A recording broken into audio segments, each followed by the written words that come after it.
Ooh, I gotta press this.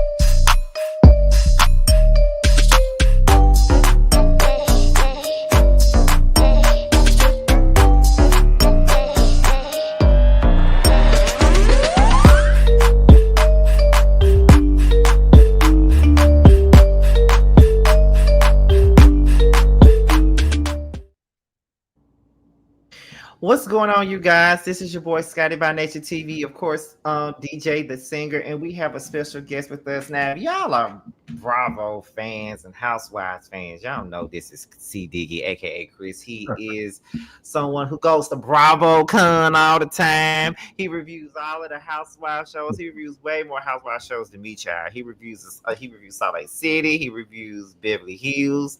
You do Orange County too? No. I do Rhode Island though. Okay. So well, let's just say he do most Bravo shows. Let's just say that he do most. But we're here to talk about we're still doing our Keyshia Cole thing of it all. Like, you know, we're trying to go through her whole catalog, and right now we're at her fifth album. Her fifth album, which was supposed to be dubbed her comeback album, which is called Woman to Woman, which came out in 2012. Now, Chris came to me personally a couple of months ago when me and DJ first had started this right here, started going through the Keyshia Cole albums, and he DM'd me personally, and he was like, listen, when y'all get to Woman to Woman, I have to be there. And I was like, okay, let's get it going. Now, before we get started, y'all, what was y'all thinking when her first single "Enough for No Love" came out? Like, did that make y'all excited for this album when that song first came out? Like, did y'all think she was going back to what we knew her for? Like, what was y'all thinking when it first came out? I was like Selena Johnson's daddy. It better be good. Before I even heard it, I hated the cover. I hated it. Oh yeah. Yeah, I agree. I did. I hated it. I hated the cover. I was just like, this the best y'all could come up with. But whatever. But when I heard it, I was like, yeah, baby. Yeah. I was like, okay. And by the time we were at the end, I was like, I think I like this. Let me play it again. And at the time, I was in my mixtape bag. So anybody that put out a song, it was like, shit, let me get in the studio. And so I have a remix of Enough for No Love lying around somewhere. The world will never hear it, but it's lying around somewhere. But yeah, I loved it. And I was definitely amped for the album at that point. Well, first and foremost, I want to know, are you blocked by Keyshia Cole? Yes, but I didn't, but I didn't. You're a real fan. You're a real fan, though. Until point of no return, and we'll get into that story next review. Chris says you're not a real fan if you're not blocked by Keyshia Cole. I think that's become a thing now. You're officially not a Keyshia Cole fan if she has not blocked you.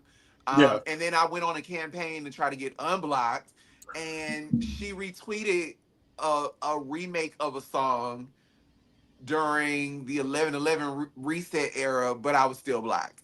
And I was telling all her fans, like, tell her to unblock me because I was defending her. But child, listen, it ain't just her, but I don't want to categorize one group of women, so I'll just say when the dick hit and then people come, you start finding out stuff about the man, and then you realize you look crazy, then people be out here trying to defend you, and then you mad at them. Like, I get it. So hey, but yeah, she blocked me, but I'ma still support my girl. Come on with KC8. Quit playing. You ain't got no man no more. Bring your tail on outside. Come on. We ain't never getting it. But, I don't think we ever gonna get it. Well, getting back to your question, Scotty. I kind of almost got off the Keyshia Cole train after Calling All Hearts because I was like, what the fuck is this? I don't like Calling All Hearts. I hated it. So heard the first song, Enough of No Love, and it just soon as the beat hits, I'm just like immediately in. Yeah, it got me thinking about calling that bitch that night. Where she could come and meet me. I was like, all right, we are back. That's what I said. So like we are back. And then I liked Lil Wayne at the time. And when I heard the like little flicker, I was like, I was on board. So yeah, I was a Wayne fan back in the day, but not anymore. That song definitely spoke to where my life was at that time. Mine too. This was before therapy. This is when I didn't have nothing to lose. I was in my mid-20s and I was like, if I knew some Fugazi was going on, I was gonna pull up. I didn't have a car then, but I was coming. And I was probably kicking in a door, probably hitting some YN in the face, probably hitting a ninja in the face too, because what they doing over there. You know what I mean? So yeah. Yeah, Yes. I ain't never had a situation where I wanted to fight someone that could have possibly been with someone that I was talking to, but I definitely wanted to fight the person I was talking to. I definitely did. We'd be in the car and the little YN would call and I'd be like, who are you? How long you been around? Oh, I've been around the last 8 months. Oh, I've been around the last 2 years. So, we should do Wow. lunch sometime. Y'all ain't doing lunch nowhere. No, because had it not been for you, we wouldn't even be here. So yes, I'm free on this day. You come All and I meet me know, on all I know is Yes. this. This album is gonna bring back some. I'm telling you now, this album is gonna open up some old memories of mine. And listen, I'm in a relationship and I am happy. But You back had to when go through this, some stuff to get there. but listen, back when this album was out, I was not. I was not happy in the least. I was back and forth with this DL guy, back and forth, back and forth, back and forth, back and forth for 2 years straight, back and forth, back and forth. It's just like, oh my God. Like, I think around this time, around this particular moment when this album was coming out, we were trying to work on getting back together during this time. And he had me really believing that he changed and we was really gonna get back together. But then he played me and he already had another man already. So it's like, you come and knock on my door and interrupt my life to say you want me back and you already got somebody sitting here waiting on you. Like, what type of shit is that? But anyway, what you finna say, Chris? Unfortunately, I wasn't going through anything. I think I was 27 when this album came out. I was living in Atlanta still out in the streets. I didn't really have any like relationship or anything, but just like you, because I remember watching y'all's review of that, and that's when I was going through the thick of it. Mhm. Like Fallen, I was like, was this bitch in my relationship? Did she make this song about me? So yeah, just like you, like my Ninja album, where like ninjas ain't shit, or whatever. So Very much absolutely. so. Now, before we get into the track listing of it all and review every single song, did either one of you guys listen to the deluxe version? Because if you that's one thing did, I listened to. okay. I owned it. Somebody stole it out of my bathroom, and I still got the case, but there's no CD in it. So yeah. Okay, so that's what we're gonna Out. review then. I still have it. It's right in my bag, but I don't want to go and look for it. I should have got it, but it's okay. Yeah. So we're gonna review the deluxe edition then. So we're gonna start off with the very first song and single, which is Enough for No Love. Now I remember when this song first came out, it was the summer of 2012. Monica had just put out New Life earlier that year. Brandy was coming back out. I think Put It Down was out during this time. So it was a lot of Love and Hip Hop was Love out. and Hip Hop Like, was out. I it was a remember. good time. Yes, I remember her. I remember her having like the commercial for the single "Enough for No Love" going while Love and Hip Hop was on. I said, "Well, she knows her audience." Yeah, Yeah, she knows her audience. And when I first heard, I'm like, "Oh, we back." right. Oh, we back. I remember, so I didn't hear the single initially. I found out that this album was coming because there was a live performance on YouTube. And Keyshia was, I don't know if she was the headliner that year for Essence, but I know she was on the bill for Essence. And she came out and she was like, this is my first time performing this song or whatever. And she came out, and initially I was like, because again, we're flat again, and so I'm like, who? No. Yeah, I was like, we're flat again, I'm like, all right, well, this is the first time she performed the song, whatever. But then I was like, all right, cool. And then I heard, that was also when I heard Hey Sexy. And I was like, oh, okay, so this is where we're going. All right, cool. I just might buy this album. But when I actually heard the audio, I was like, yeah. And then we saw the video, and I was like, well, I really hope the video version ends up being the album version. So then we got the album version, and I was like, oh, okay. I wanted to slide down the wall too. Y'all be hyping up Summer Walker. We sliding down the wall. No, give Keyshia her stuff, because we were sliding down the wall in 2012. Okay. We were. I know Oh I my was. God. Yeah. She felt that. It was a little bit of a yodel, but I didn't mind. Yeah, I love that song. I think that was like the best song to like open this up and really make us be excited about it. Because I remember her doing an interview with the Breakfast Club when the song came out, and she was saying, even though she said, even though I'm married and I'm happy, I got to go back to my roots and help these women get over these no good dudes. And when she said that, I'm like, oh, this is what I'm talking about. This is what I need right now. So when I heard Enough for No Love, I was like, okay.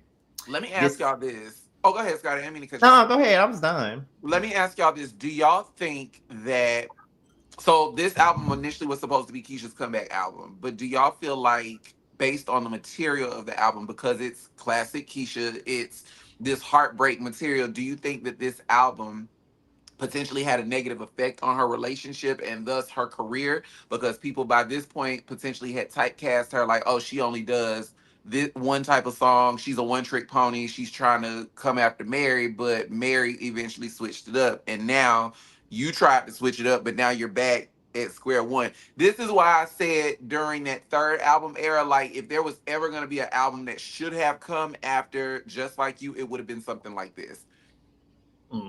I agree. I'm kind of glad that she pivoted to a different me, because it was just like, I just appreciate that album, her going to a different direction. I just think, the train went off the tracks when it came to Calling All Hearts. So then it just felt like such a long time in between Just Like You and Woman to Woman, where it just felt like she was just going back to basics and, like, I guess not trying to reinvent the wheel, but just going back to, it was just back to basics for me, which was fine as long as the music is good. So right, I agree with that too. I agree. Yeah, as long as the music's good, as long as you update the bells and whistles. I don't care how many times you make the wheel, just make sure it's a new and improved version of it. So right. I loved it. Scale of 1 to 10, I give it a 10. I think it's a cool single. I give it a 10 too. Yeah, I actually kind of rated it like between 1 through 5, but yeah, it would be a perfect 10 for me for that song. Okay. All right, so it's all 3 10s for Enough for No Love. That don't happen too often. It don't. It don't. Number 2, track 2 was Zero featuring Meek Mill. Now that was rumors that this song was supposed to have been her 3rd single, which I agreed, but it didn't happen. Well, there was one song that I think could have been a single before that. We'll get to it. Okay, let us know when we get to it. That's my favorite song on the album. But Zero featuring Meek Mill.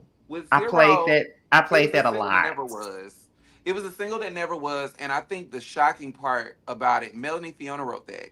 I would love it. Yeah, Melanie Fiona wrote that. So I would love to hear her version of it. And just see, if it would have been a better single for her potentially. But I definitely like Zero. I don't know. Like I said, it's new people at the label by this point.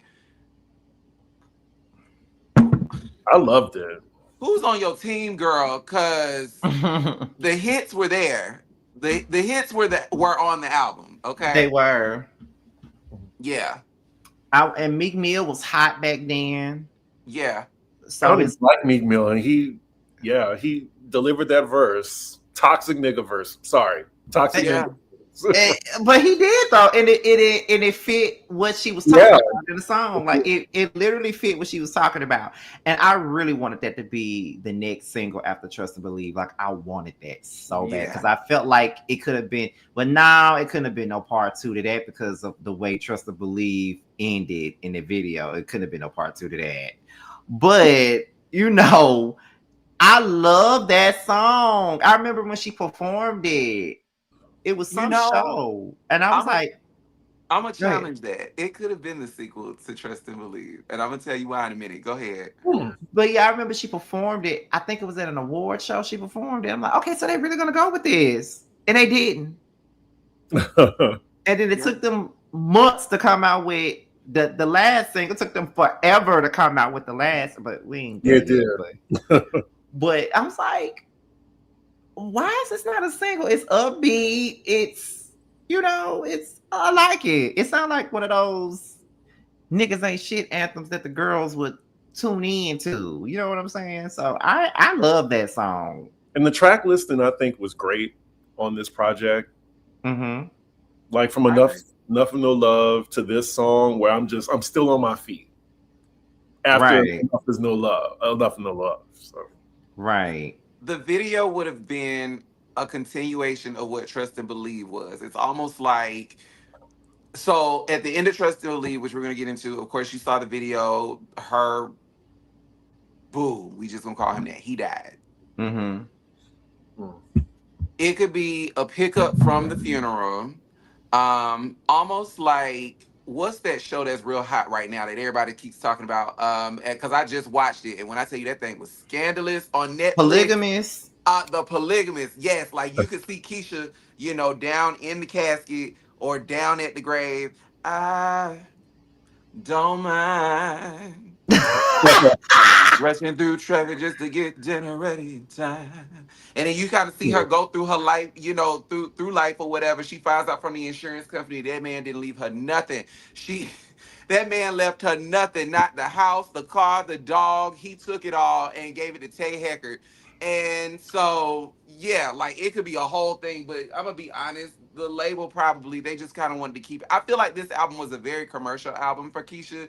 And so they kind of wanted to keep it light, keep it surface. You know, we don't want to be intimidating to white people. You know, we want them to buy your records. You know, no, seriously, those are the conversations they will tell you. They'd be like, babe, you are intimidating to white people, and we need to tone it down. I want to see a white Keyshia Cole fan. I do. I just want to know about them. They don't know much. I'm gonna tell you, they disappoint me every time I go through the drive-through, and I agree. Like, who's Lauryn Hill or who's Diana Ross? Like, so I know they don't know who Keyshia Cole is. No shade, but yeah, we are now at that point in life where they are like, who's Ashanti? Who's Aaliyah? Who was AJ and Free? They think AJ and Free was Peaches and Herb. You know, like, please. Do y'all think Cole is white famous? No, I don't think she ever got. I don't think she ever got to that place in her career. And this album, in my humble opinion, is where it started to go south and go rather quickly. We gonna talk. What Carl said. We gonna have to talk about this. Like we gonna have to get into it because, yeah, she was winning with this album, and then her mouth. Right. That's a really guilty. The label already paid to put her hair back in. You know what? On a scale of 1 to 10, I give 0 a 10. It's a 10. 10? I can't not play this song when I listen to this album. Yes, I have to let I have to let it play. The next song, track 3, is Missing Me. Another one of my favorite songs off of here. I love this song. It's okay. I'm with you. It's okay. I could take it or leave it. It's a cute chorus. I thought it was gonna be something featuring Boys to Men, and they were just gonna be on the background, kind of like Superstar, where she had Metro City. Like I'm thinking, Missing Me, just kind of looking at the track list. I'm like, oh, okay, you know. Mhm. When I think But about what we had, I'm beginning to get so mad. oh, who do you think you are? I'm trying to think how it goes. Yeah, I like said it's it's hit you. or miss for me. I could have done without it performance wise. If she were to do it on tour, it would definitely be something. It would definitely be a filler moment. But I think the audience would sing it. But Yeah, it wasn't a single to me. It wasn't a single, but I love that song though. I yeah, have to let it play. yeah. I wouldn't skip it. Yeah, I have to let it play. It's just not Um, as good as the first two. So yeah, I get what Yeah, you're saying. It's not as good as the first two, but it's a good record, but not just as good as the first two. and I'll even say this with some of the themes on this album. The themes after a while did seem to be a little repetitious. Almost like, okay, so now you leave with zero, nothing, nada, and now I bet you missing me. Well, he wasn't missing you when you left with zero. Like I'm just saying, am I the only one?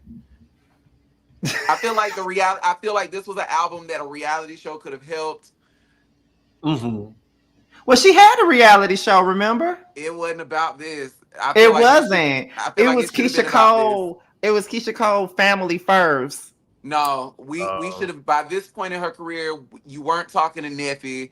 You had cut off Elite. Like you were barely dealing with Frankie. No, like after you did that song on that last album, I would have been done with the family theme. Like you would have seen me on tour. You would have seen me meeting with the label. You would have seen me, doing the Keisha things. This would have been about Keisha and my new family with my son and my husband who eventually, was Yeah. she but still I married?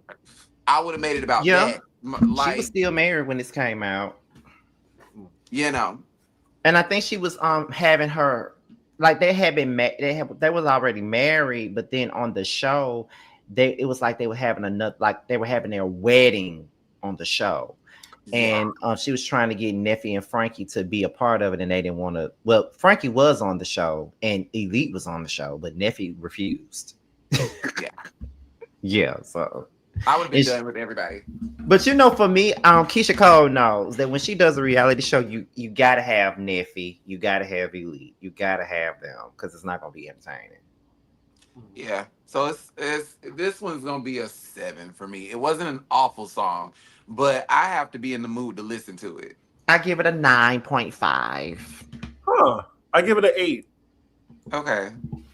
Now, track number 4. Anybody that knows me, Track number 4. Oh, anybody that knows me knows that this is my song. You know, I'm from a small town in Mississippi, and it's a shame that everybody knew that was my song. I never forget. The track 4 is Trust and Believe. I never forget. We had a Christmas party that year. My classmates, they threw a Christmas party for the class of 2007. They had played Enough of No Love while we was in there. I'm like, why are they playing this? I don't want to hear this right now. So we left the party. Soon as I left the party, they said they heard them play. They heard dun, dun, dun, dun, dun, dun, dun, dun, dun, dun, they were like, "Where's Scotty at?" And the whole party looking for me. I'm gone. See, The entire town knew that was my song. It's so sad. I saw the cover art before I heard the song. Scotty was being famous, for loving on this Keisha Cole song. And I was looking at the cover art like, oh, so this she has money and she has a budget now. And Right. heard it and I was like, wait, you let Tamar steal your song? Like, that's instantly what I right. heard. I was like, wait, you I let was like, Tamar steal your what? song? Girl, how? And but I'm gonna give it a 10. I'm gonna give it a 10 because in my humble opinion, I feel like this song was everything that Keyshia needed at this point in her career. She needed a good ballad. She needed something that was going to show her range. She needed a new sound for who she was in that moment. We are no longer redhead Keyshia. We are somebody's mama. And so now, like, I need something more mature. I hated that they only really, because I didn't hear it on the radio or on mainstream radio. I heard it on adult contemporary. So I hate that it was an adult contemporary record around that time. But also, this song got a lot of TV play. Like, she performed Yeah. this quite a bit on TV, and I feel like that's what the album needed. I think this was one of my viral moments on YouTube because when I covered it, it was like, woo! But this was a dope song for Keyshia. I'm gonna give it a 10. It's not the best Yeah. song on the album. It's not my favorite song on It's the album, 1,000 for but me. it's definitely a 10. It's 1,000 for me. I totally agree. It's a 10. This song is just so rich, and it just really displayed like all of her vocal ability. And then like the bridge is just, it's a chef's How kiss. dare you try to clean it up? That was the moment right there. And then live when she would, I'm so whatever she was, I'm so over you. Here come the background singer. Boy, get lost. Yes. She got her a couple of standing ovations with that. I was like, I'm here for it, Keish. And I related to that song because I remember dating a guy, he fucked my friend. So yes, I related to that. I did related to it. Oh God. I played that song. I wore it out. And I was so mad because I felt like this song was getting a whole lot of attention. Mm-hmm. But then Love and War came out and took away from the song to me. Yeah. Yeah. This easily could have been a signature for Keyshia. Mm-hmm. No pun intended, because that is a song on the album. But I feel like this song, for every reason, especially had they had the marketing dollars for it. This, if you ask me, I feel like Tamar coming out with a similar sound, that was a pure marketing ploy. Because if Keisha's label had invested the funds in really promoting that out or that single, I feel like it could have outshined Tamar's. I don't care. Love and War would have been great, but it wouldn't have been what it became had they actually spent the money to put it in people's faces. Because it Love and War deserved be heard it. everywhere. Because Trust and Believe really deserved it. Like, that was really one of her best songs, to be honest. Like, I remember when we first heard it back then. I remember talking to Reggie one time. And even back then, he said, that's a Keyshia Cole classic. It is. Yeah. Inspired by a Tyler Perry production. You know what? Y'all ain't right. But even back then, he was saying, my cousin was saying, it's a Keyshia Cole classic. We literally were saying it even back then. Like, it's right there with Heaven Sent. It's right there with all of those Keyshia Cole classics. I remember. Yes, it's right. It's there with them. Yeah. It's like one of her it's like a classic, but it's like a sleeper. They were sisters. Yeah. No, why you playing it is the sister to a lot of those Just Like You records. Yeah. It is. Like, you cannot, because when we was looking at the verses with Ashanti, do you not know how loud I screamed when she played Trust and Believe? Because I really thought that she was gonna ignore it. You know, like how Brandy ignored the singles from Human. I just knew that Keyshia was gonna ignore this. But I think she knows that this is one of her popular songs. Too. Yeah, shit. I'm just saying, like, they picked the wrong ones. Can we get into that album eventually? Listen, okay. But I guess we all agree that Trust and Believe is a hit. So we can move on to Get It Right. Now that's my song. 1,000. That's 1,000. I remember seeing her record this on Ustream. Me too. On YouTube. I was like, who is this girl in the studio? Because she way off. Like, she getting on my nerves. Why she can't get this line right? And the song is called Get It Right. And I got tired of her. Now back to the favorite dress. Girl, can we move past it? Like, yeah, this was my song. Since when it don't make you want the sex. This was why you keep blowing up my phone? I was like, yeah, Keyshia. Yeah. She won me over with this one. Why was this not a single? Why was it not a single? I need That should have been the second single, but whatever. Like, whenever that song comes on, like it's in my must play. Like, if you wanna love me again, like it's so good. Fun fact: Elite co-wrote this, so She did. she did. I'm like, oh, that's why the album was good. Because listen, she started bringing in all the people, so I'm like, all right. Yes, the intro is great too. Like, just someone just banged on the piano, like just so good. Yeah, yeah. This is definitely a favorite. This is a 10. No notes. Tell me why the hell you putting that on, that. Why you putting it on? Cause you don't stroke it like you used to do it. I was like, and got me on it like you used to, on it like you used to, on it. Oh my God. Oh baby, I would have been riding down the street, riding to the mountain somewhere, blasting that on 40, baby, because I definitely was blasting that's one it. of them ones. I was definitely blasting it. That's a 10. Definitely hollering in my car, my shower, my apartment. Yeah. Definitely a 10. Definitely a 10. Yeah. Next up is Woman to Woman featuring Ashanti. So this is when, like, the DJ plays something where everybody just sit down and they just chill. For me, at least. Mm-hmm. Like, after standing up like for so long, like this is like my sit down. Like, okay, I'm not gonna skip it, but it's all right. That's how I felt. I think maybe y'all have a different.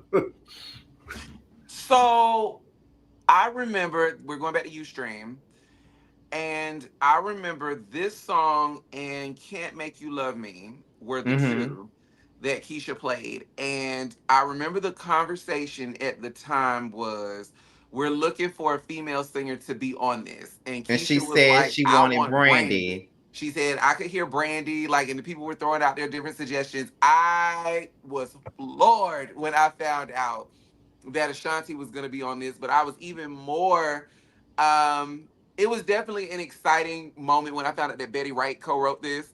And so definitely another missed opportunity. Definitely a missed opportunity. Even if they were going to do a dual single, they could have crossed this up with something else on the album. Live, I would have loved to get daytime TV moments with this song. I definitely think they could have done what Brandy and Monica were doing for It All Belongs to Me. They definitely could have toured with this. This definitely could have been another leg up on the album, which I'm like, which is why I'm going back to the question: who was on your team, baby? Because these people were not. Because I don't remember her touring that album. She toured this album. Yes, she did. She did tour this album. And I feel like Lil Wayne was on it. I'm a pull that up.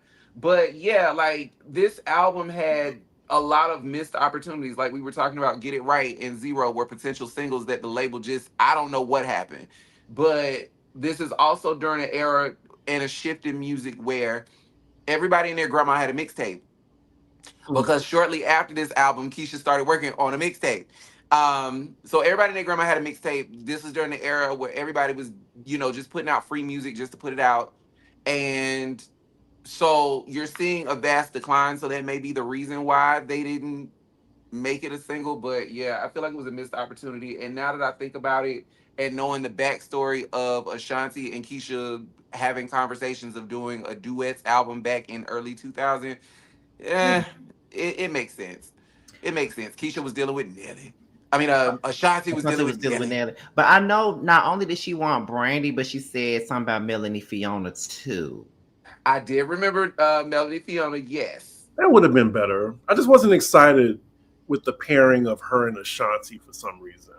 I wasn't either. And ironically, Melanie Fiona and Brandy were supporting acts on the Woman to Woman tour. So yes. Oh wow! Chrisette Michelle and Mateo were also supporting acts during the first leg. When I saw like she duet with Ashanti, I was just thinking, okay, well, I guess she didn't want to make the same mistake with Monica, so she wanted to like maybe get somebody that she can really like, be equal with, like, because she made that mistake again with having Faith on the song. and Faith threw her away. So I was like, oh well, Ashanti, maybe she chose her, so she knew.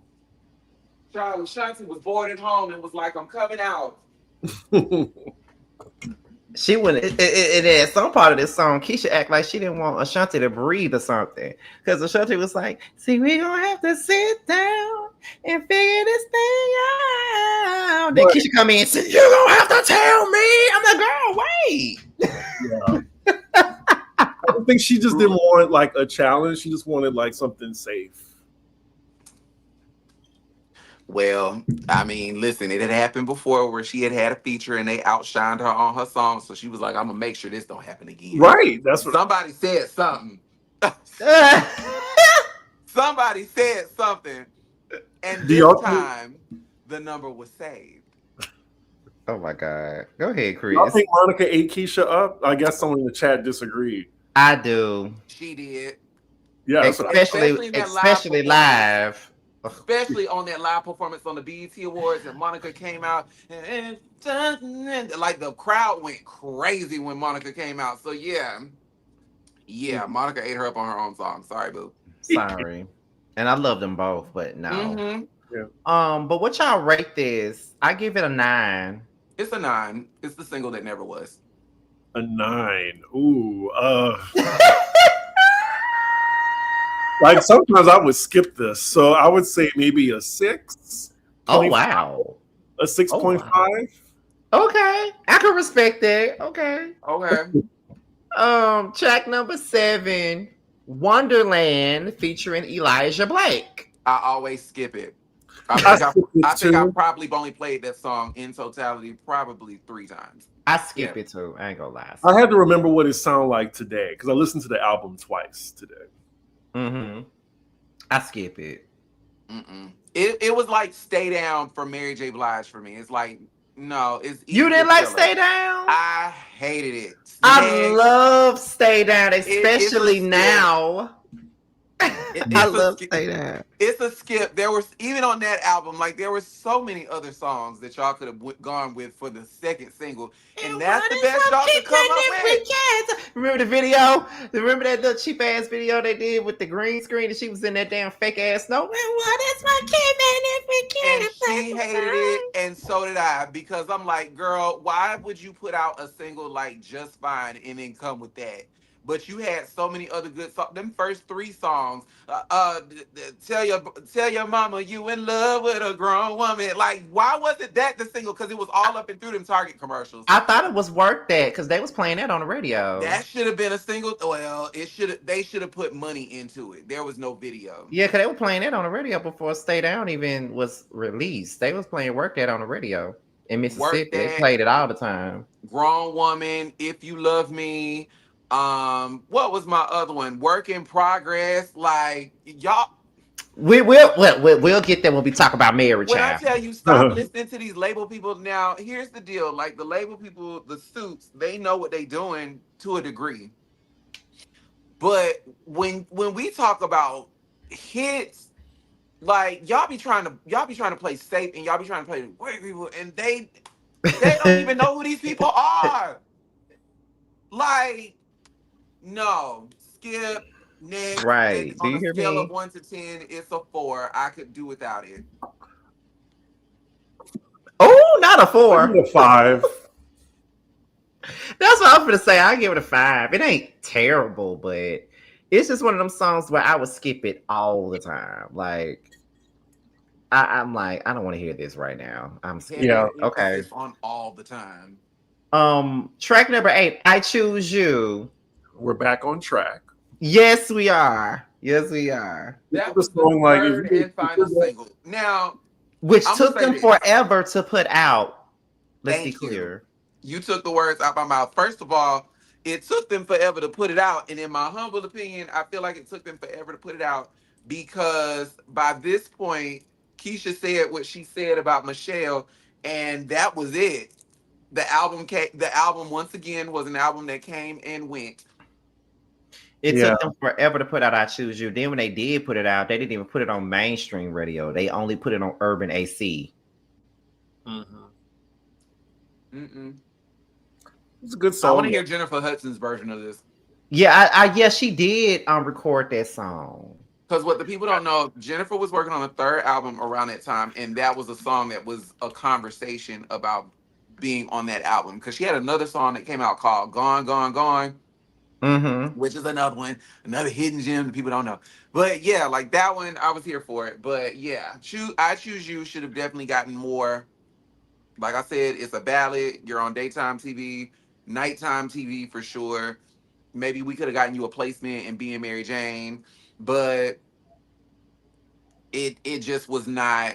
By that point, the label, I think everybody was done with Keyshia because you said what you said about Beyonce, and in the words of Little Mo, there are certain people in the business that you don't talk about. You don't Well, talk about according Doug to the Morris, well, Tommy according to Mottola, Clive what Davis, and Beyonce. well, according to what I read, not only was this song shot to Jennifer Hudson, but they said it was originally presented to Beyonce for the 4 album. It was also presented to Mariah Carey and Mary J. Blige. I had no idea about this, but I totally hear it. The only person that I could hear probably singing it and giving it something would be Jennifer or Mary. Beyonce, no. And typically I don't say no when it comes to her, but I like when Beyonce creates her stuff from scratch. This, no. Mm-hmm. This don't even sound like her. And who was the other person you said? It was Mary J. Blige, Jennifer Hudson, Beyonce, and Mariah Carey. Hell no. And Yeah, I'm I a can't lamb. do Mariah. I'm an old lamb, but no. Heard you found you another, but she's not me. How could you love her? Okay, so Scotty, you want to know where the inspiration for that "My Ex Has My Heart" song came from? This is it. Oh my God. Oh my God. We've got history. We were meant to be. Oh my God, that's my song, y'all. Oh my God, I can't. I was driving on a road trip, and my friend started just busting the tears listening to this song. I had to change it because I guess he felt it. And I think if you're going through something like this song really resonates with you. Right. No sense in denying you had my heart. I'm not over you. Whatever it takes, I'm gonna do it. Right. And I only deduct the point because it just seemed like she is straining to like get to these notes. So I can't give it a perfect 10. I would have had to hear it live in order to have an opinion, and I never did. So there might be, a reason why we didn't. If she's straining in the studio, I mean, how many times you had to take that? Right, like no, this seemed like multiple things. My favorite part is the end. No. It ain't. It's a good song, though. I love that song. Oh my God. I love that song. I give it a 10. Even with the strings, I give it a 10. Yeah. 9. What you think, DJ? It's a 9. I don't hate it. I play it sometimes. Okay, track number 9, Stubborn. Another missed opportunity. I lay my head on this pillow. It's a smooth little bop. It is. It's a different sound. She was trying to everybody was doing techno at the time, so she was trying to get in her techno bag. And I feel like this would have been cool. Especially I can see her singing this on Ellen. Like you want to I'm serious. Like you talk about getting into that Caucasian audience. Like you could have done this on Ellen, and the people would have gone up for it. Yes, absolutely. Get you a cute little 1-2 situation or whatever, and you go on daytime TV, and I lay my head on my pillow. Cause I should have called to say I'm sorry. TC wrote this. Co-wrote it, did backgrounds on it. Rodney Jerkins produced it. Mm-hmm. Yeah. I'm totally here for it. Loved it. Yeah. I'll give it a 10. Yeah, it's a 10. Give it an 8. Okay. Okay, Prince. Okay. So we're doing the deluxe version. So let me see what's next. Okay. Number 10 is Hey Sexy. Huh. It's a Love 10. like barbecue cookout. I could just hear it, just like like yeah, it's I must be the only person that never cared for this song. Baby, this was my really song, I okay? skip it every time. When I tell you, I would what? have loved for this to be Oh on the my god, radio. I skip it. This easily could have had a remix. Like they could have done a video instead of spending that money on that "Take Me Away." This should have been that video. Sexy, rock me all night long. Oh god, I hated it. Ooh. Keisha called The Dream the Hamburglar around this time, and when I tell you the Hamburglar never wrote another record for her ass, Good because I hate this ride with song. me? Good because I hate this song. I hate it. I hate I it. loved it. I hate it. I loved it. Oh, I feel like I'm the only person who don't like it because everybody that I hear talk about it, oh, this should have been a single. This should have been I no. wouldn't go that far and say it's a No. single, but you No. may be the only person that hated it. There were Oh. conversations about it being a single, and around this time. Okay, so here's the correlation. So I know you're not gonna sing that song. That's I a know Betty you're Wright not sample. gonna sing that song. Okay, so Nivea has an album called Animalistic, and there's a song on the album called Georgia that The Dream produced and wrote. And at the beginning of the song, he's like, Nia finna sing that Georgia song. And I guess this is Rashida in the background. I don't know. But they like, what? I know she's not gonna sing that song. And that's how a lot of his songs were starting off at that time. So that's where that whole, I know you're not gonna sing that song. Yeah, we finna sing it. We finna sing it, and I'm coming out. I'm coming out, and I'm letting you in. Here we go. It's up. Child, I hate that song, but I want to know We what can you. make you last forever. What would you rate it? Ever. I would give it a 4. Wow. Way harsh tie. 8.5 for me. It's a 10 for me. I gotta play it when I get in the car. Oh, If I'm listening to this album, this is a no skip. I'm not skipping it. oh, I'm not baby. skipping. It's not her best song, but it's not a skip song for me. It's a cool little baby. mashup with Rock the Boat. Yeah. This is her Oh, Rock the Boat. baby. Is it? In my humble opinion, I feel like just the overall feel of it. Ever since Aaliyah did Rock the Boat, you notice a lot of artists try to have like their Rock the Boat moment where they sound real make sensual me or whatever. float. Baby, there's only one Rock high. I feel like I'm on dope. the Boat. Listen. Oh my god. Okay. need to The put next it on track, pause. like I said, since we're doing the deluxe edition, the next track, which is track 11, is Forever. See, I wrote that. I'm trying to remember how it sounds. Yeah, Nestor Dean. Now I want you forever. Oh, like want you forever. This is fucked up. yes, Oh, yes. That's what Last Hangover should have been.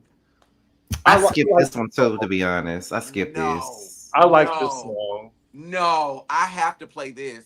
Especially when that beat drop. Boy, it's so bad. I be like, oh. Yeah, like how I the be drums come feeling in, myself in that front seat. Like, I'm not easy to impress. Yeah, I like that song a lot. Sounds good in the car. Scotty, please. Oh. Like, you, Skip. Not a Skip. as for me and my Hyundai Elantra, it shall be played, and it shall be played. Skip. My niece. Well, if I'm ever in a car with you, I'm covering my ears because I can't take it. I can't take it. I give it a 5 though. It's not that bad. I give it like a 7. It's cute for for the deluxe, like one of the extra songs, like 7.5. Mm-hmm. Yeah. I'm gonna give it I'm gonna be generous and give it an 8. And I'm gonna say the reason I'm giving it an 8. Y'all know y'all have like certain songs where it's just like it's a dope song, but it's like it's missing like that one thing. Yeah, it's missing something. It's miss. I don't know if it's missing like a bridge or if it needs a feature on it. maybe throw Young Dro on that thing. I don't know. Young Dro, You know what? Now that you said that, I think that's the problem. It doesn't have a feature. And I think Yeah. there's some songs that need a feature. I felt the same way about that song that was on Monica's New Life Album. What was it called? Daddy's Good Girl. It need a feature. Yeah, that one needed a few things. It needed a feature, it needed a visual. You deserve to love someone. Like it needed a feature. Yeah, listen, that's one of the few But, songs on that album I could sit through. Because the rest of okay. the album was so sad. But yeah, I feel like we had like maybe a Young Dro, or even I'm trying to think who was rapping at the time. Maybe a T.I. himself since he wrote the fucking Maybe song. T.I. himself since he wrote it. We maybe could have gotten Iggy on it because you know Iggy was the new girl. I'm just We need to screen capture that our reactions. I was like, wait, what? what was that? Girl, honey. No Iggy. Okay, well, you know, like I said, I'm just throwing names out there. Maybe a Eve. They could have gotten together, done another collaboration. I don't know. You know, it should have been a full thing. Like it felt like it was more of like a transition, like an interlude. Yeah, that's exactly what it came across. Yeah. As. Yeah. Okay. Track number 12 is Next Move featuring Robin Thicke. I was playing it the other day. It's a 10. 10,000. That's like one of my favorite songs. Who's I think it's my favorite. The next move. Like just how it starts. Isn't that right? Dum dum dum, and then like the flute, like it's perfection. Like Robin, that pen, that he did that. He did. I give it a 9. Like, oh, a 9. Oh, I give it a 9. It's on a scale of 1 to 10. It's an 11 for me, and I'm gonna tell you, not an 11. taking the song from here to here is had they thrown Rick Ross on it, because that song is very much so a Rick Ross production. You got Rick Ross, Robin Thicke, Keyshia Cole on the same record, and for the remix video, I would have had Robin singing a verse on it. Keyshia would have got that first verse, or they would have been going back and forth, and then we would have had Rick Ross on a rap verse, and then we would have taken it on home. Yes, another missed opportunity. Who was over this album? Was Ron Fair over this? Cause I don't think he was. That's the problem. what is the deduction, Scotty? The 1 point, because like you didn't feel that baby. I felt it, but it's not like it's not one of my favorites. Like Trust and Believe is or Zero or something like that. It don't give me that same feeling that those songs give. But it's a good song. Like I don't skip it. But if I want to, but it's not one of those songs where I'm like, oh, I got to hear Next Move. I got that. It's not one of them. No, it's that for me, baby. I'm finna cut it on and we finna ride. It just gave me chills, like just the ending, like how it goes. Like it just has. It's just a story. It's just so colorful and rich, and just love it. Music. I didn't want that song to end. It felt really good. It felt really, really good. So it's a 10 for me. Okay. Yeah. You know, I'm used to being our man now, honey, so it don't matter. Listen, when this is over, I'm finna go get me a ginger ale or a Powerade, and I'm finna cut this up when I'm riding down the street. Hopefully, Fulton County don't get me. But yeah, I'm finna blast this because this is my one. Number 13. You're good in Fulton County. Like Cobb County, you got to watch out for. Oh, I'll never go to Cobb County again. I'll tell you the story off camera, but I'm never see my ass in Cobb County ever again. Clink, clink. Like baby, you will never see me again. Me in. Y'all stay y'all ASS out of Cobb County, please. Well, I ain't since I've been in Atlanta, I don't go to Cobb County like that. Ain't nothing up there for you. The only baby. time I've been in Cobb County was when we was going to Aunt Dario house because he stay in Smyrna. But other than that, I don't go to Cobb County. Get him up out of there too. No. 14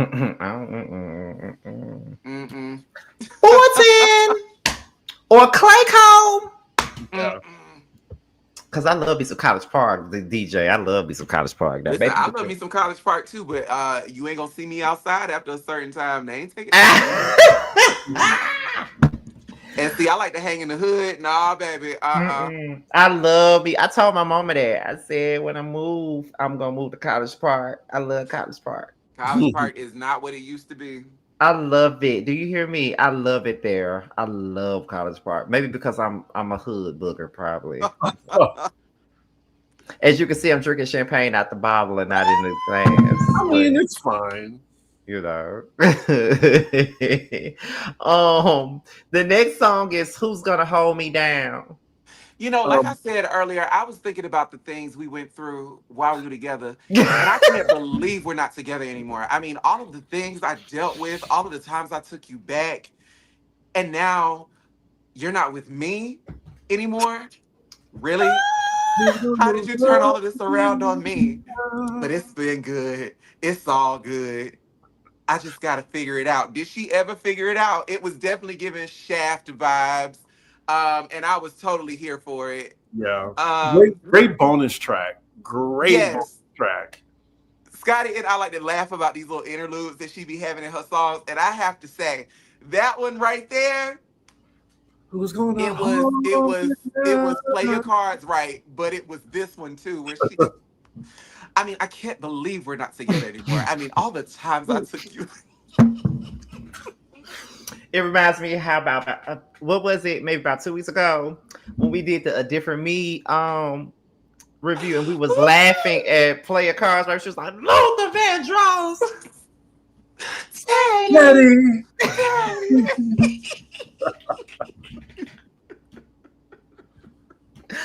He did see that Luther Vandross with a vengeance. Like, right. Oh my God. Luther Vandross. DJ, everybody's moving so fast these days. I was on the phone with Reggie today, and I was like, I'm going to tell you to take it slow. Everybody's moving so fast these days, and never listen to a word I said. When I tell you, I know he hollered. Baby, we were both on the phone. I'm sick on one end of the phone. He on the other end trying to hold it together. And I'm going back and forth to the sink. I'm like, child, I can't. I know he hollered because we used to laugh at stuff like that. See, it'd be so funny when other people laugh at shit that me and him would laugh at because we think nobody else laughs at that type of shit. No, we laugh at stuff like that. We were definitely laughing. And then you threw in a new one that I'm still laughing about to this day. Your rendition of Anita Baker's Body and Soul. That was forever. Please put that in your intro, like the King of Reeds. He got that one song. No. 1, 2, 1, 2. It's really not me though. Reggie is the one that made that funny. It's not me. Get Reggie on this phone to do your intro so you can do your Anita Baker, your body.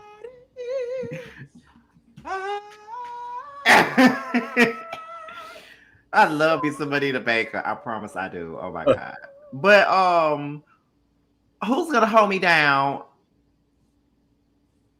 It's like I like the song, but it's not something that like I play all the time though. Mm-hmm. Is it one of those ones that you can ride to? I can ride to it and sing along, but if I'm just sitting up in my room like Brandy, it's not a song that I want to hear like that. It wasn't a song that I could see her performing live. Like this would have to be like a transition, like she disappears through the floor, and then they play it, change, and then they play it. Yeah. I give it a solid 8. That's what I get it. I give it the same thing. Yeah, because it's not a bad song. It's not. No, it's just one of those songs that I just could care less if I hear it or not. Okay, so I just saw this. So this is why it sounds like Shaft, because Isaac Hayes does get a credit. They must have sampled something from the film. They must have sampled something. That's the reason why. But listen, the people got paid off of this album. They did. Yeah, the people got paid. Did Keyshia?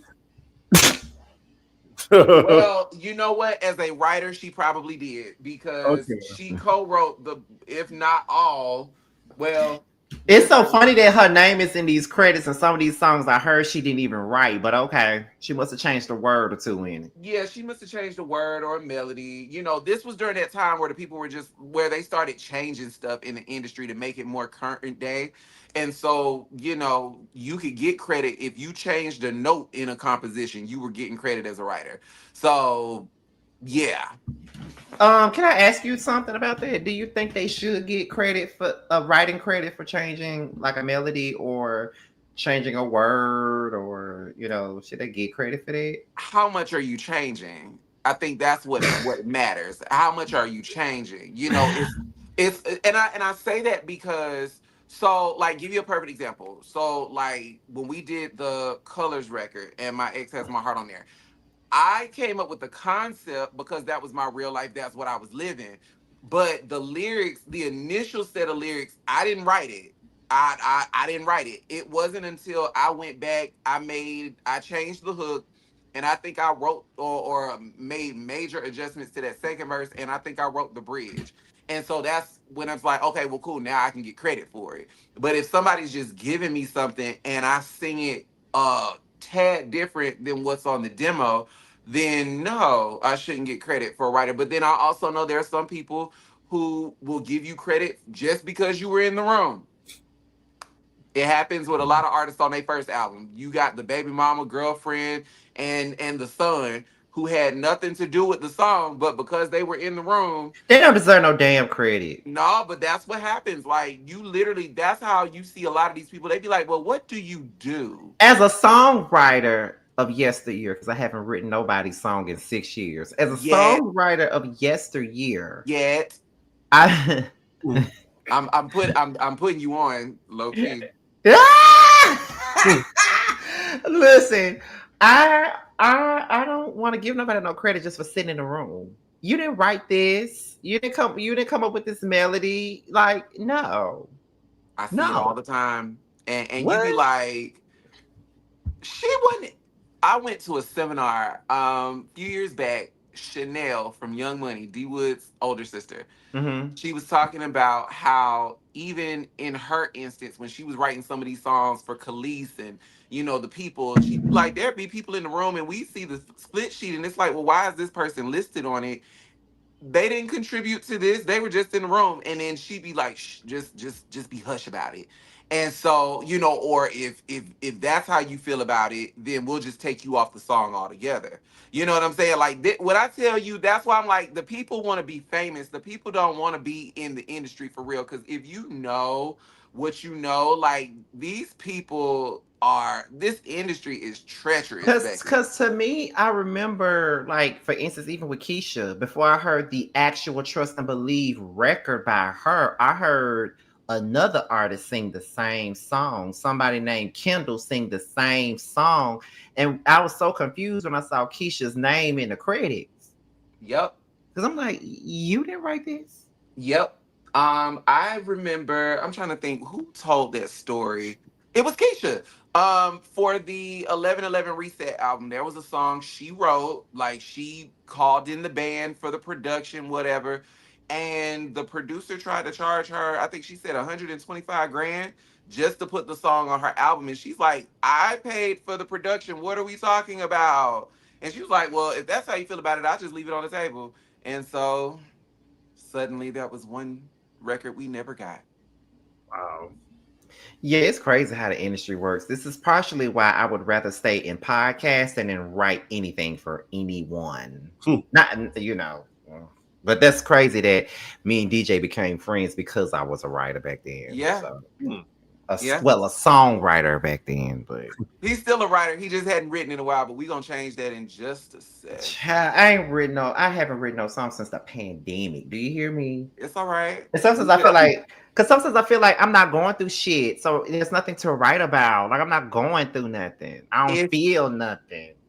in the words of Whoopi Goldberg, aka Sister Mary Clarence, if when you wake up in the morning, you can't think about nothing else but writing, then you're supposed to be a writer.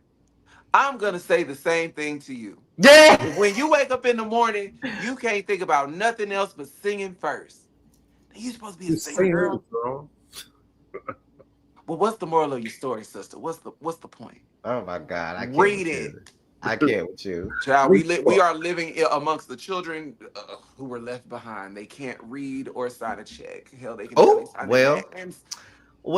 track number 14 is Why Lie. Baby, this one went diamond in my house. It's a Okay. thousand for me. Wow. Oh, what a song.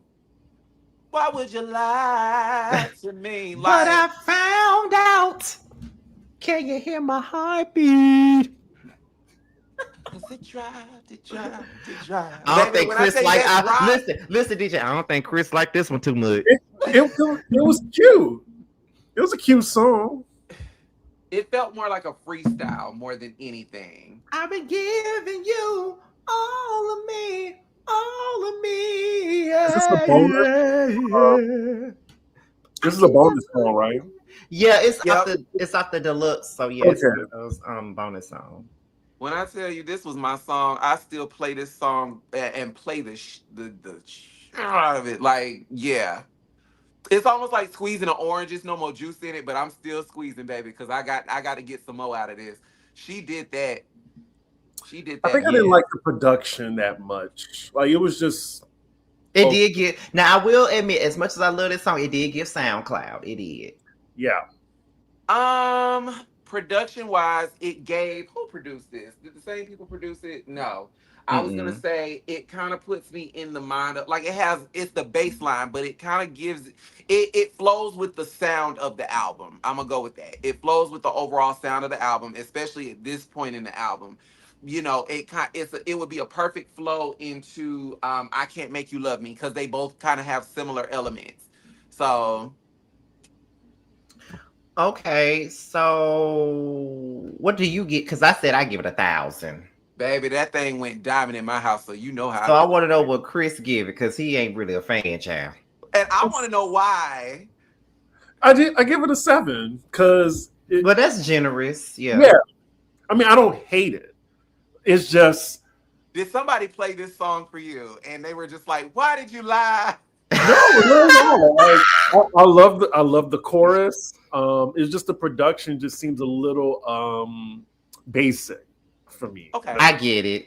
I get it. And it makes sense. Sometimes a little string, a little key, you know, Mm. a little choir in the back, you know, that has rehearsed, you know, that helps.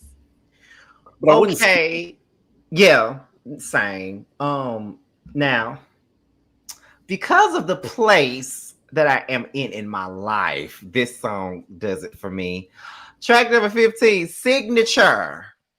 I just love that for you. I really do. And you know, to see y'all functioning in person, like y'all have to be there. When I tell you, I just get moist whenever I see them. I do. I just love them. They just make my heart flutter. They give me faith in love. I'm keeping faith in love. Listen, Patrice I'm glad Rushen. that If you're y'all know saying anything it. about it, go play it. I'm glad that you're saying it because you are around it. So you know exactly what's going on because you're around it. And people have their own perception of what they think it is, but you are around it. Like literally, Yeah. JT and Mike was literally saying the same thing the other night. They could literally see it when they around us. Like it's Yeah.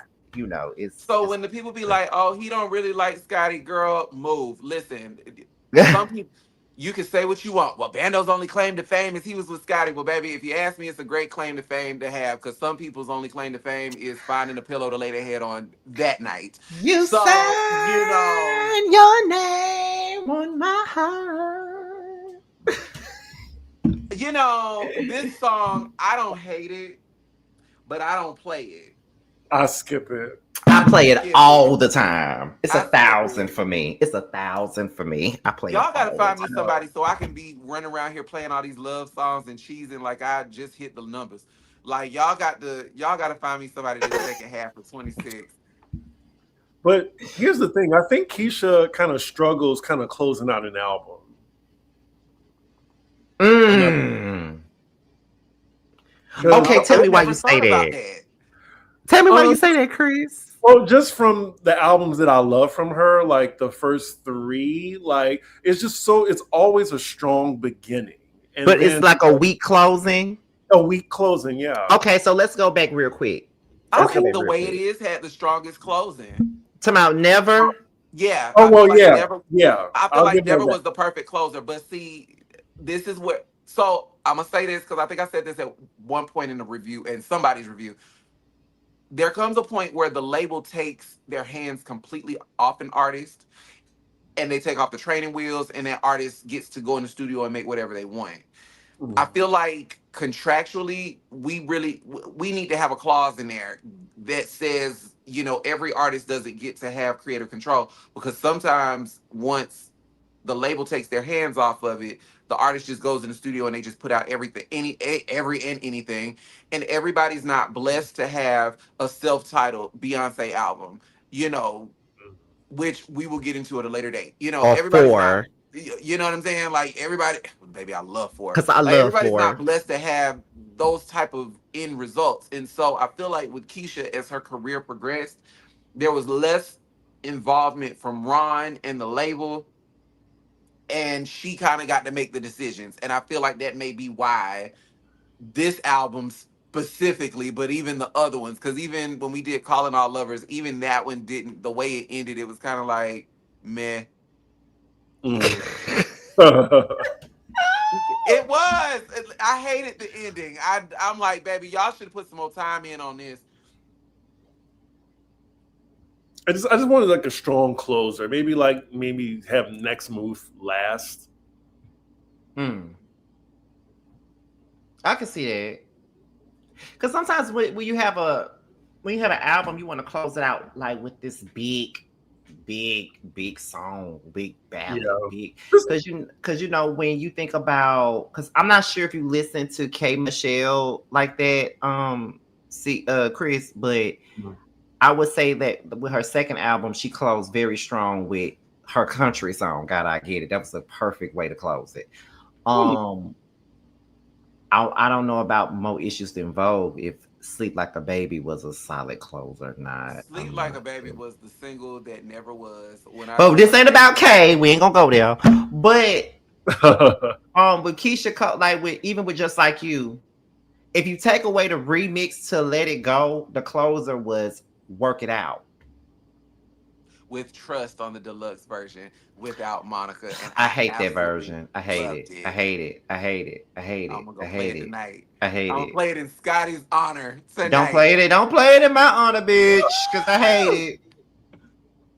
I hate it. I don't even remember what the closing was for Point of No Return because I hate that Remember album. Oh, I don't part even two? know anything about that album. Oh, baby, I can't wait to get into it. I remember, I'm dragging every song. I promise you. baby, I can't wait to get into it because I have so much to say. But yeah, Every Oh, I song remember getting part two dragged. was the closer for that one. Oh, it Sig- was. It was. Signature, I don't hate it, but it's another missed moment. Like, where was her? This easily could have been like an in studio. We're gonna do an acoustic performance of this, and that acoustic performance of Signature, something real basic that Keisha could have paid for out of her own pocket at this point. I feel like an AOL sessions type vibe. I feel like that moment could have been so powerful for her because people were already talking about her marriage, so that could have been a thing to shut up the haters.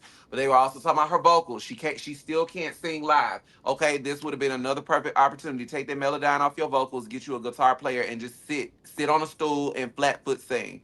Like, her team hated her. I'm sorry that they were not thinking like this. They were not thinking like this, and it bothers me because I see it so often where there are opportunities for certain songs to get certain attentions or certain one-ups, and it's like the people on your team, I don't know if they be trying to sabotage you or they just be like, don't put that out. Sabotage.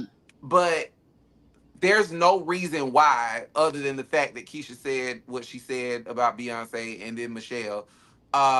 There's no reason why this album shouldn't have been a top seller in her catalog. I agree. yeah. I forgot it was around that time. That's when I got blocked. Was the whole Michelle. You No, said that. I stayed under the radar for that one. I didn't say nothing, but Lil Mo, baby, Lil Mo was going in. She was like, "There's certain people you don't talk about. You don't talk about Doug Morris. You don't talk about Tommy Mottola. You don't talk about Clive Davis, and you don't talk about Beyonce." Yeah. She was like, because is it not when you mention the queen bee that your career suddenly disappears into thin air, like evangelist Carrie Hilsonton? Oh Lil my Mo said that. God. I didn't say that because I love Carrie, but this was during that time. Everybody was like, bow down, Oh, right. Forgot about that. So yeah. Well, what's y'all rating? Because I gave it 1,000 I'm for only obvious going to rate reasons. it an 8 because it definitely falls in line with like the Diane Warren sound. It does have commercial appeal. This definitely could have been a song for, I don't know, maybe a Huggies commercial or maybe a bridal commercial. Like it had commercial appeal. I feel like this song potentially could have been the intro. Huggies commercial though. Yes, like Huggies. even if they were to do a sequel Oh my to God. The Wedding Planner or Monster in Law with Jennifer Lopez and Jane Fonda, like this song easily could have been the intro. We could have been at the church. We could have had this song as the intro to a Tyler Perry film. Like there's so many things, so many things, so many things. I was probably That he could have done with this. before Huggies. I was thinking maybe Jared's Jewelry Yes, yes. or Zales. I Why forgot. were these people not on the phone? What are y'all doing in that office? I need to bring HR down there. We need to come and take a look because y'all ain't working for your artists. Um, it was a 6 for me. Not to quote Law Roach. Oh my God. Okay. It was a 6 for me. Okay. So number 16 could do because we're doing like a Target edition, I guess. Number 16, I Can't Make You Love Me. Before we get to that, we got to get to the iTunes Deluxe because Oh no. Oh we no. I got to talk about refuse. Here We Go. Well, actually, No. before Here We Go, we got to talk about Try Loving Me. I don't even remember that song. I don't Okay, well, remember the song either. Like I kind of stopped at Signature. so I'm gonna talk about it because it's on. You can find it on all streaming platforms. It's there. It's called Try Loving Me. It's I on, have but that. it's on the standard version though. It's not on the deluxe version. It's on the standard version with her in the blue lipstick. And that That's particular why. song is very commercial. It's very commercial. It definitely gives like a Gotham City type of vibe. Like I could literally see like if this was a video, like we would be pointed at the moon and then we pan down to an overhead of the city and we see Keyshia, in an alley somewhere dressed in all black with the gat and the lad. Lunatics in the street. Gotta keep the heat. No, I'm just kidding. But yeah, like it's a very cinematic action filled video. If we were to do one, I love the writing on it. It's definitely a different sound for Keyshia. It definitely does not have single appeal.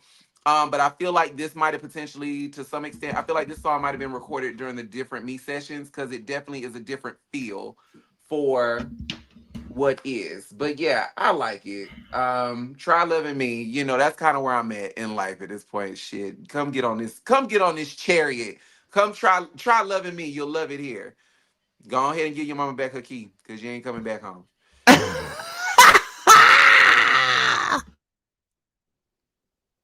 I'm just saying, this is definitely one. I think I would skip this. Really? Yeah. Like, I was listening to it, I was like, ooh, I don't think I like this. I agree. I agree. I would skip it too. No lie.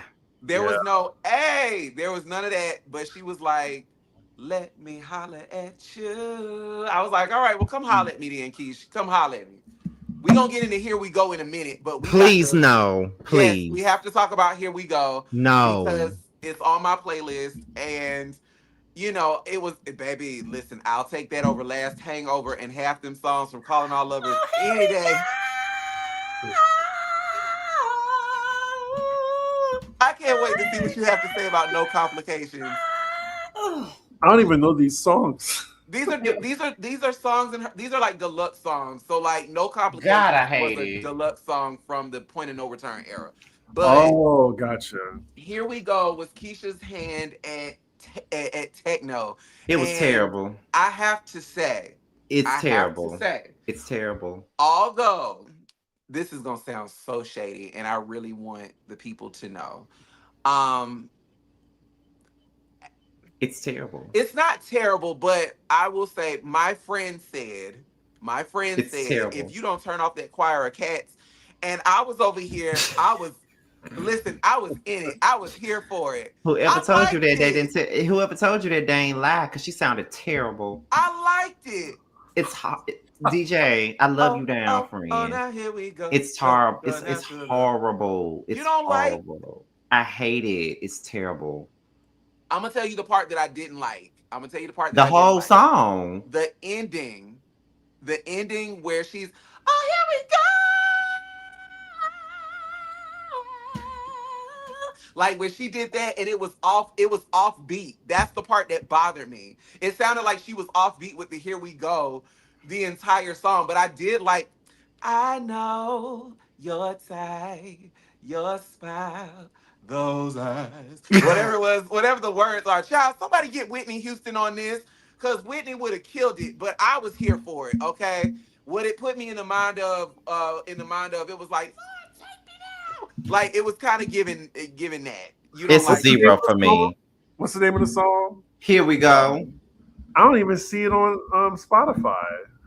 You got to find it on YouTube. It's not on. It's not Oh, on streaming gotcha. because it was. Here we go. Was an okay. So this is during the era of iTunes. Like you were still going to the iTunes store to buy music, right?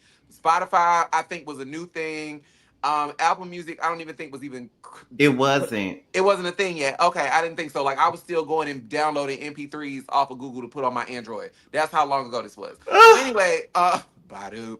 And so yeah, like it was a deluxe for the iTunes. Everybody, had their different for the different outlet. They had a different song, different deluxe version, different color cover, you name it.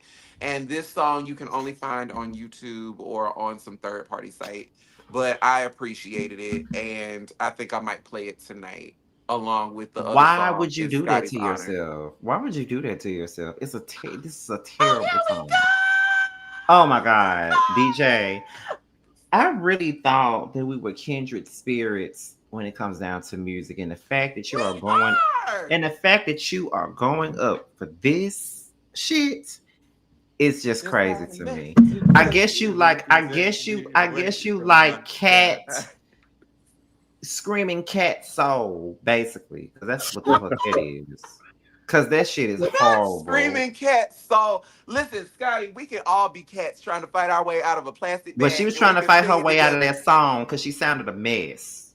I'm gonna play it at your next event. I'm Please like, somebody don't. play this song for Scotty. You would get kicked out. I'm gonna come out in full drag regalia. I'm gonna have on sequins and a nice big old Trixie Mattel piece of hair. Please don't do that to yourself. Don't do that to with yourself. some white eyeshadow and some white lipstick. Look like I just dipped my lips in cocaine. And I'm gonna come out there and I'm gonna come sing for That's exactly what's needed for this terrible ass song. I can't wait to hear it. You can. Okay. I'll be waiting for the DM when you hear it because it's terrible. But we gotta have him back for the Point of No Return album because when I tell you, baby, well, I need to listen to it first. Oh, don't waste your time. I will say though, I liked it. From our last video, Scotty, I remember you were talking about K Michelle and faking it, and I was listening to it. I was like, I like this, like faking it. You'd never heard a that? minute ago. He didn't until I told him Baby. about it. He didn't. That was one of the first K Michelle songs I heard, and I was like, That's what I "Who is told this him. girl?" That's what I told him. That was the first one I heard. It's a good song. It is. It was my theme song for a long time because I was definitely out here faking it. He's so bad. I be dancing on the mattress and I know it now. Like, oh baby, I love Saints and Sinners. I was playing it the other day when I was Ubering, and when I tell you I dropped my passenger off and had to pull over because I was getting a little misty. Because that song moves. Now I tried my way, but the way that I need is yours. I look to you and it's all right. I look to you and it's all wrong. Please is that the Monica song? Yes, and when I tell you that one right there, that moves me. That song moves me.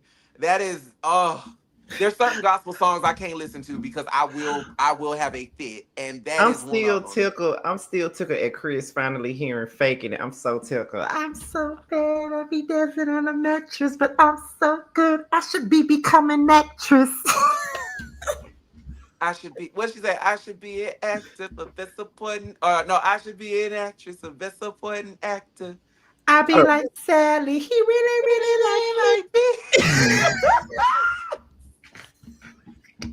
Good. And Missy put her verse down. I was like, I fucks with this. When we be love making and nigga, I be faking. I was like, Listen, this Shorty Low impression is listen. Everybody was trying to be Shorty Low. I think I was trying to be Shorty Low at some point. to be honest, Listen. Rashida could have been on this song and it would have been a banger. I was finna say that. Ironically. Because what did Rashida say? All she had to do was blow the whistle and bow. It's Because two I'm more gonna need y'all to songs. say something, baby. It's two more songs, and it's the "I Can't Make You Love Me" song and the "Wonder" song. Now I vaguely remember "Wonder." So let me say this: Wonder definitely gives "Calling All Lover" vibes. You know, it's very autobiographical. But I love it though, especially that production and that ending. What would it be like? Let me What would play. it be like? Let me play it for a second because I remember having it on my PC, but I just don't remember the song like that. It must have been a song that I just skipped all the time. No, I was confused because on Woman to Woman Deluxe on Spotify, it stops at signature, and then I just found another deluxe where it's wow. It was several different deluxes because it was an iTunes one and a Target one. yeah. Yeah, So Can't Make You that's Love so Me and confusing. Wonder are on the Target Deluxe. Wow. Yes. So Wonder, yes. Hit Boy, the guy who is responsible for Seven Streeters, Boomerang, Beyonce's what's that song? Is it I think it might be part Driver Roll Up the Partition, please. I think he did produce that. But he produced this one and I love the production. I think it's absolutely it's different for Keyshia, but it's very aggressive. I remember Yeah. it now because since I played a little bit of it, it was one of those songs I just never really just cared for like that. But I Can't Make You Love Me. I loved it when I first heard her play that on fucking Oh, Ustream. I was in it. I was in it. That one there, yeah. Yeah. Yeah, I don't. Oh yeah, Hit Boy has done Lay It On Me for Kelly Rowland. Oh God, don't get me started on her. Drop the World, Lil Wayne. Click, the Clips, not the Clips, but Kanye, Jay-Z, and Big Sean.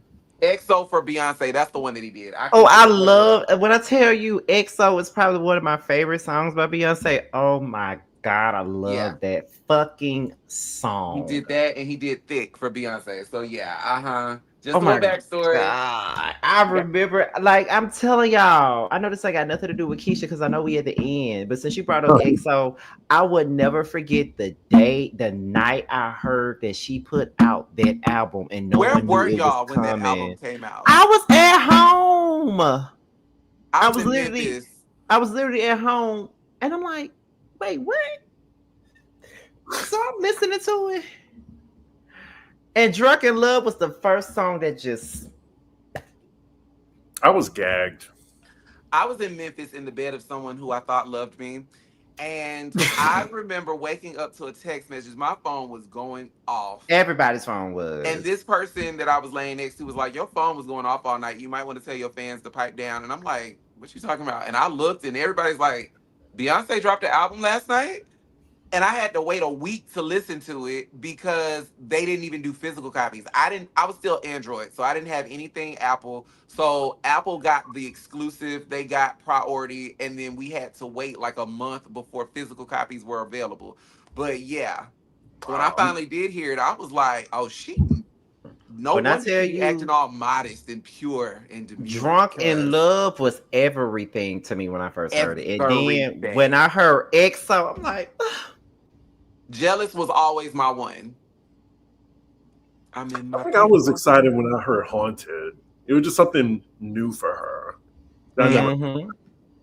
Because can we agree that we all were kind of like, after 4, it was like, okay, well, what's she going to do next? Because this R&B, like this is a different sound for her, but like she one of the R&B girls. And in order for Beyonce to stay around and stick out, like she got to do something left field. Like she gotta come out of left field with something because we all were trying to figure out, well, what's she gonna do next? And then she came out with this, and I can definitely say this, the self-titled album was definitely something that I did not expect to ever get from her. And Me so either. listening to it, I was like, oh, One okay, thing they I took their can time. say, one thing I can say about Beyonce is that sh you never know what she's gonna do. With some artists, you kind of know how they coming already. You already know how they coming. But with Mhm. her, you don't really know. Like you Mhm. don't know what she finna do. And this is coming from a person that's pretty much like a casual listener of hers versus being like a stan. Yeah, I can not a stand, but always, casual. yeah, I can always say that. Like I'm you a never know what her. Oh, I know you were staying, Chris, right. but you never know what she's going to do next, and that's when I can appreciate because I always say there's a difference between a singer and an artist, and I really feel like Beyonce is an artist. Mm. Yeah, She's an artist. yeah, She I always al- take risk. I always say without four, we would have never had self-titled. agreed. Always, Yes, I agree. I agree. like, that Now, was the first. what I will say is why isn't that song "Rock" not on anybody's streaming services? Because that is my song. Because, well, here's the thing. It's on. Well, I think y'all know it's on the deluxe version of I Am Sasha Fierce, but these contracts, and I think that's really what it boils down to. I think it's politics and contracts. Because we all knew she was thinking about Jay-Z. We all knew she was thinking about Rockefeller, that whole thing, and it could be a slew of things. There should have been a single.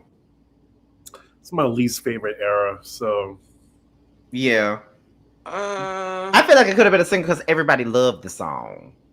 Like yes, everybody I knew yes. loved that song. Everybody. My one was Scared of Lonely. When I heard the demo, this was when Sweet Dreams was titled Beautiful Nightmare, circa 2007. And right when YouTube was really like live, YouTube was the place to be. And I remember hearing it and just being like, it's the strings for me. It's the orchestra for me. I feel like I'm running miles down this beach next to a horse. Like it just feels so free. Yeah, this better end up on this album. That's all I know. I know my Aunt Reggie was the one who put me on "Scared of Lonely." I love that song. And I'm scared of That's one of being the few songs alone. that I loved off I Am Sasha Fierce because I didn't like a lot of stuff off of there, but that's one of the few that I really enjoy. Yeah, that's one of the few that I We love. might have to review this album because yeah. So what are we giving Can't Make You Love Me? Because I loved it. Betty Wright co-wrote that I one. give it a 9. She got back with her longtime collaborator Greg Curtis, who's responsible for a lot of the stuff on the first two albums. Hell, the first three, and yeah, Can't Make You Love Me. It's a no skip. I gotta play it. Well, if I had the physical CD, but I do play it on YouTube. Right. So yes, that one, and I feel the same way about Wonder. Both of these are tens for me. I feel like they should have been included in the primary track list, but I understand why they were not. Well, I don't know if Chris has a rating because I don't think he heard those two before. right, because like the Yeah. deluxe on what I looked at on Spotify, I didn't have those two songs. It ended at signature. It's signature. Yeah, because there's 3 different Three deluxe. different ones. So yeah. So So that let me makes sense. So let me ask y'all about this. Now, this was not. If you haven't heard them, I'm not gonna hold your feet to the fire. So after this album, there was conversation about Keyshia doing a mixtape.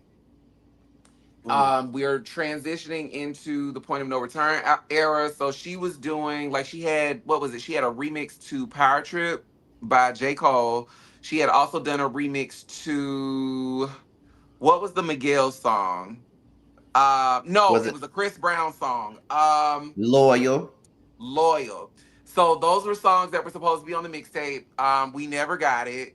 But what do you guys think? Like, what do you think the mixtape would have been? Do you think it would have been more successful than the album? Do you think Keisha should circle back and do a mixtape or come out with an EP before giving us a full album to see if we even still feel her like that?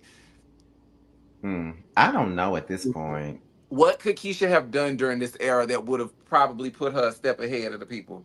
Better music. Better music, I would say. Cause I don't know what the fuck Point of No Return was. Well, not Point of No Return, because we gonna get into that, because that album was just a Because I cluster. didn't I don't know even. if I can say this on YouTube, but that was like a clusterfuck of just, it felt like a mixtape.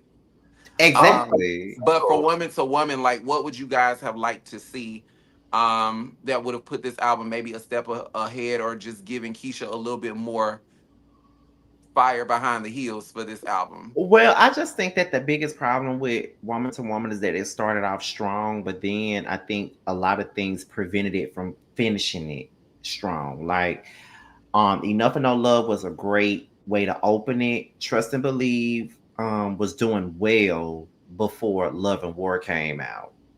That kind of took away from that song. Not to mention The controversy. the controversy with the Michelle and the Beyonce of it all. And then because of that, it took them months to release a third single. Months. And when they did release it, they put it on Urban AC.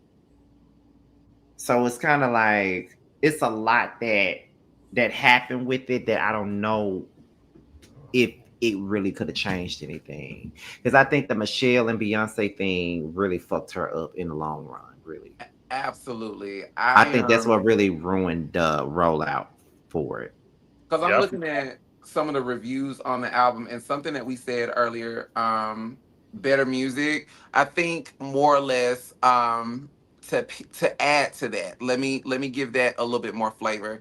So the review was talking about repetitive themes and styles, the way she chooses to approach her songs, sing her songs.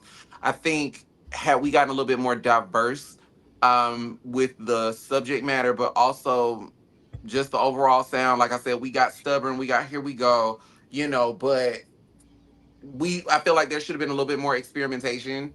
But also another thing for me is they pointed out just how some of the features ruin good songs. And that potentially is a thing that happens. I mean, it happens all the time. We think that a song needs an additional artist or rapper, whatever, and it doesn't need that. So I definitely think it's that. I definitely think she should have kept her mouth off of the Beyonce thing, because that literally, like, her career has not been the same since. And yeah, I think this album literally, I mean, I wasn't crazy about the cover, but it was what it was. Oof. Um Hated the cover. but instead of Woman to Woman, because there are no, like, I get why she called it Woman to Woman, but there are no songs that really are just like Woman to Woman. Like, there are no songs that really speak to that. It's more about bashing the men. I feel like this album probably should have been called The Beginning of the End. And not just for the Beyonce, not just because of the Beyonce situation, but it was the beginning of the end for a lot of stuff in her life. We didn't get a reality show. We didn't get the Oh way it my is. We didn't get, she god. was pushing her. She had cut her family off like this. The beginning of the end. Listen, we are ending a chapter and going into a new one. Maybe this album should have been called Point of No Return. I feel like whenever an artist does a project called Point of No Return, like, it never does well. It never does well. Like, let's look at it. Like, you got Tierra Marie. That album never came out, but it became a mixtape, and it literally came and went. You had 3LW, their third album. That album never came out. I think Sharifa, like, that album, we loved it, but that was the only one. Who else? I feel like it's another popular female singer that we talk about all the time that had an album that was called Point of No Return, and it never came out. And I can't think of who it is, but yeah, like, I feel like that title, I feel like it was only good for the film. It should have never transitioned into the music. I think the album could have used some editing too, like delete Wonderland. Yes. He said delete Wonderland. Yeah, because there's a lot of good songs on here, and probably ended at Signature, since you love Signature. I love it. Oh my god. I think Signature's a strong closer, but I see what you mean Who's when you gonna say hold she me doesn't know down? how to land a plane. Yeah, that's the thing. Like, great takeoff. The landing is always crunchy.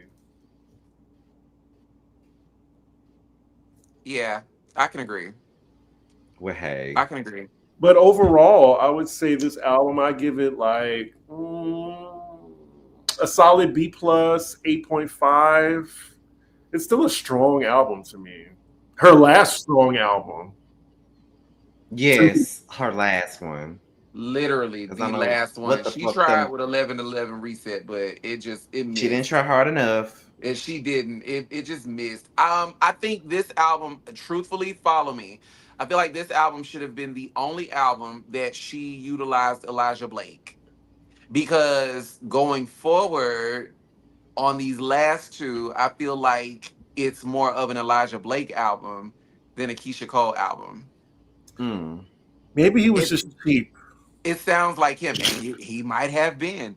He might have been, but He was just starting back then, so I want Keyshia to get with some people that we wouldn't expect. I want Keyshia to get with Jermaine and Brian Michael Cox. I want her to go where her strengths are. Get with Jermaine and Brian Michael Cox. Get with Jimmy Jam and Terry Lewis. Get Greg Curtis. Get Ron Fair on the executive production side of this album. And really lock in. Get your butt in that studio, lock in for a year, and just see what you come up with.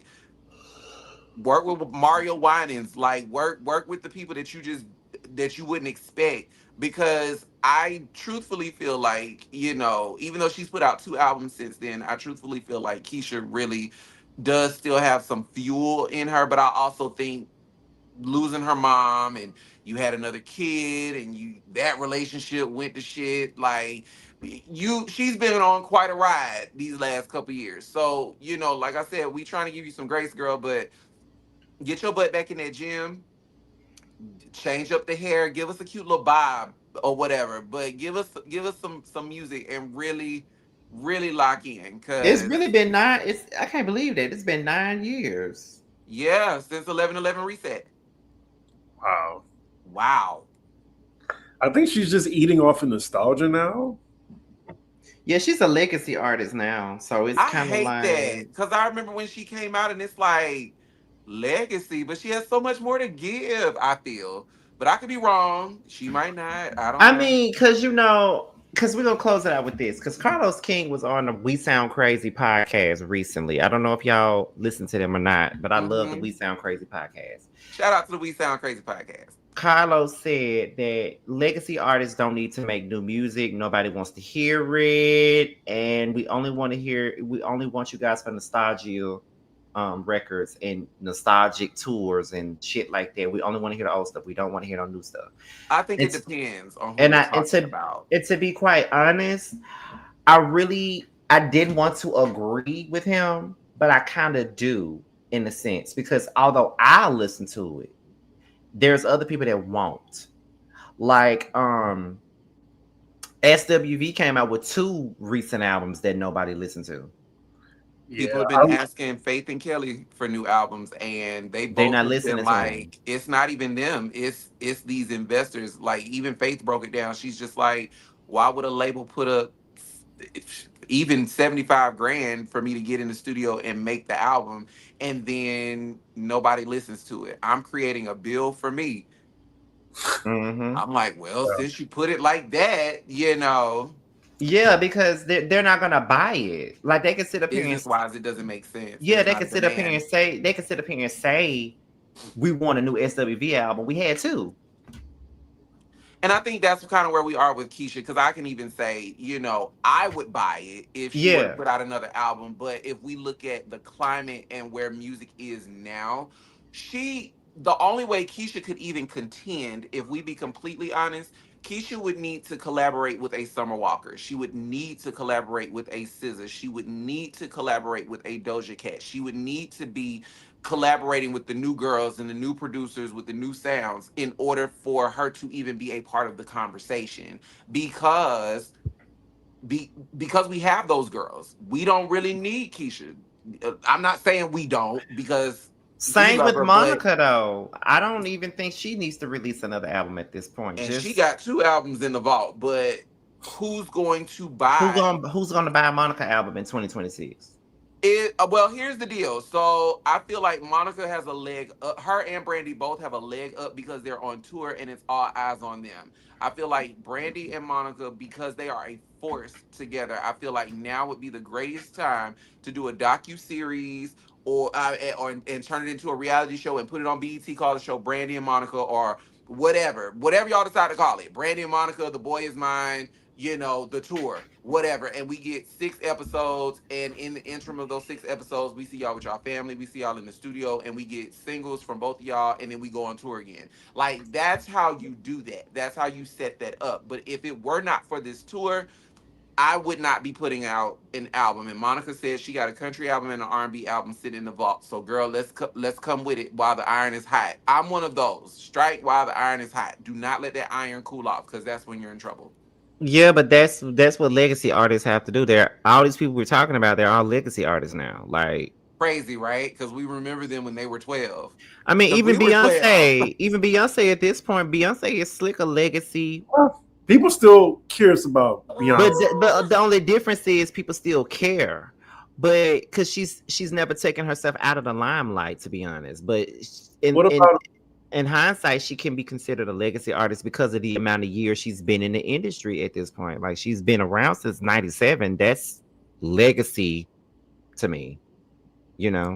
would y'all buy a new Missy album? Fuck yeah. I would, but nobody else what would. you're gonna get. But but they're not gonna buy it. They're not. It would have to be something so otherworldly and so popular and so simple. Not even popular. What's the word I want to use? It would have to be something simple, but it would have to be something so catchy. Like, it would have to be undeniable in order for Missy to come back and be that girl again. Like, it would have to be easily a TikTok song. It would have to be something that the moment you think about it, it's like, girl, I can't get this song out of my head. You heard that new Missy? Like, it's gotta be that. I think Missy should do like a female rapper duets album and have all the new rap girls. Like, have one with Doja, have one with Doechii, have one with Cardi. Like, I think she could do that. I think that would be nice. I think that would be nice. I think that would be nice. But would it have like almost like not even a waiting to exhale, right? But it's like it would be an album that would be created in the mind of, like, Waiting to Exhale. Babyface wrote all those songs, he produced all those songs, and he had female singers on them. So, like, with an album like this with Missy, yeah, we get the girls, we get the Dojas, we get the Cardis, we get the Doechis, but we also get some R&B girls. Oh, these damn cats. I'm like, wait a minute. You get the old school R&B girls. You get the Brandys, the Monicas. If Aaliyah was still here, she'd be on it. But we can get the TLC. But we can also get some of the new R&B girls. We can get a Summer. We can get SZA. We can get Ray. Who else is new? I don't know. We pull somebody out. I think it could work. No one said. Listen, notice who Chris didn't say. Listen, who none of us said. Hello. Right. Because we don't know her. I used to know her, but I don't know her anymore because the person I knew would never do half of this stuff that we're seeing right now. So she did never fuck with Nicki though. So you said it. I didn't. I wasn't even gonna say the name, but there you go. Glad you said it because I was gonna say it. But anyway, with that being said, you guys, this was our review of Keyshia Cole's Woman to Woman. The next one will be Point of No Return. And we did not return. I think that might have been the point. The Woman to Woman was the last high kick in her career, and it was the point of no return. And that's how we ended up here in the desert on top of a Cavalier with a tank top and some jeans. Right. I'm supporting by watching from afar. I have no idea. This was the album that got me blocked. When I tell you I'm pissed about it still, and it's been damn near a decade. We're going to get into it. Yes, but we are out of here, you guys. Until next time, we'll talk to you guys later.